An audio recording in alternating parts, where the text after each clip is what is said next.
دیکھیے اللہ دلوں کے بھید جانتا ہے.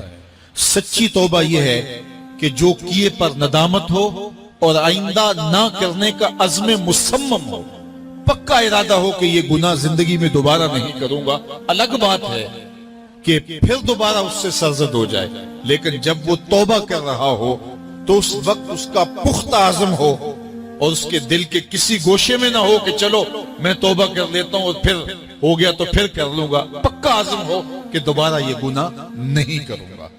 اور اگر زبان سے توبہ توبہ کر رہا ہو اور دل میں ہو کہ ٹھیک ہے یہ تو صبح بھی مجھ سے عمل بد سرزد ہونا ہے، تو اللہ تعالیٰ سے یہ مذاق کرنے والی بات ہے. اور اللہ تعالیٰ سے جو مذاق کرتا ہے وہ کہاں کھڑا ہے وہ خود سوچ لے. وہ کیا کسی نے کہا تھا کہ توبہ کی پھر توبہ کر کے توڑ دی، میری اس توبہ پہ توبہ کر اٹھی. تو ایسی توبہ نہیں ہے کہ جو رسماً کسی مجلس میں چلے گئے، کسی اجتماع میں چلے گئے تو سب لوگوں نے توبہ کی تو وہ بھی توبہ کرتا رہا، لیکن اس کا عزم مصمم پختہ ارادہ نہیں تھا گناہوں کو چھوڑنے کا. تو یہ توبہ نہیں، یہ مذاق ہے. ایک خاتون حضور کی خدمت میں حاضر ہوئی اور عرض کی یا رسول اللہ صلی اللہ علیہ وسلم، مجھ سے بدکاری سرزد ہو گئی ہے اور میرے پیٹ میں بچہ ہے، اور میں چاہتی ہوں کہ آخرت کی سزا کی بجائے دنیا کے اوپر اس کی سزا مجھے دے دی جائے تاکہ میں پاک ہو جاؤں اور صاف ہو جاؤں، کیونکہ آخرت کی سزائیں بہت سخت ہیں. اللہ کے محبوب علیہ السلام نے جبریل امین سے ایک دن پوچھا تھا مجھے جہنم کے عذابوں کا ذکر سناؤ.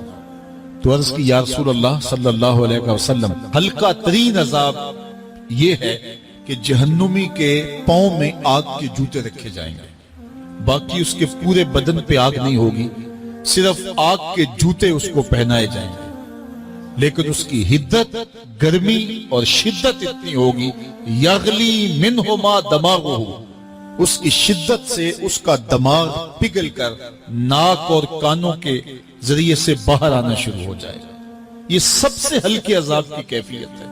اور جو عذاب سخت ہیں اللہ تعالیٰ قرآن مجید میں فرماتا ہے ثم لا يموت فيها ولا يحيا، اس بڑے عذاب کا ذکر کیا جو جہنمیوں کو دیا جائے گا.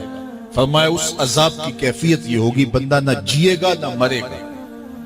جیے گا اس لیے نہیں کہ آگے اور پیچھے دائیں اور بائیں آگ ہی آگ ہوگی، تو اس آگ میں جینا کو جینا تو نہیں ہوگا.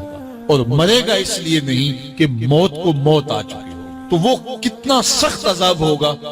اللہ یاز باللہ کے ہلکے ترین عذاب کی کیفیت یہ ہے کہ پاؤں میں آگ کا جوتا اور دماغ پگھل کے ناک اور کانوں کے راستے سے باہر آ جائے.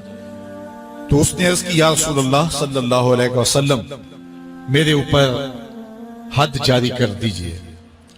اور اس نے کہا کہ میرے پیٹ میں جو ہے وہ بچہ ہے. اللہ کے محبوب علیہ السلام نے فرمایا جاؤ جب بچہ پیدا ہو تو پھر آنا.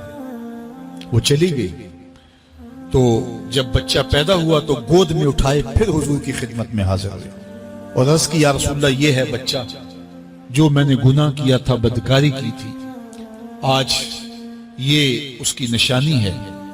تو اللہ کے محبوب علیہ السلام نے فرمایا کہ اسے لے جاؤ اور اسے دودھ پلاؤ، اور جب یہ کچھ کھانے پینے لگ جائے گا تو پھر آنا. کچھ دنوں کے بعد وہ دوبارہ حاضر ہوئی اور اس نے اس بچے کے ہاتھ میں روٹی کا ٹکڑا دیا ہوا تھا اور عرض کی یا رسول اللہ دیکھ لیجئے اب یہ روٹی کھانے لگ گیا ہے. اللہ اکبر.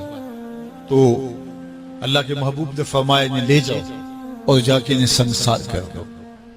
اس کی یہ حد بنتی تھی، اس کو سنگسار کیا اور اس نے خود یہ سزا اپنے لیے قبول کی. تو یہ بات ذہن نشین کیجئے کہ یہ وہ لوگ تھے کہ جن سے کبھی کوئی گناہ سرزد ہو جاتا تو وہ جلد توبہ کرتے، اور اس کی بڑی سے بڑی حد اور سزا بھی ہوتی تو وہ بھی کاٹنے کے لیے تیار ہو جاتے. میں اور آپ دیکھیں کہ ہماری زندگی میں اگر گناہ ہیں اور ہمیں سچی توبہ کی توفیق بھی نصیب نہیں ہے تو پھر ہم سوچ لیں کہ ہم کہاں کھڑے ہیں.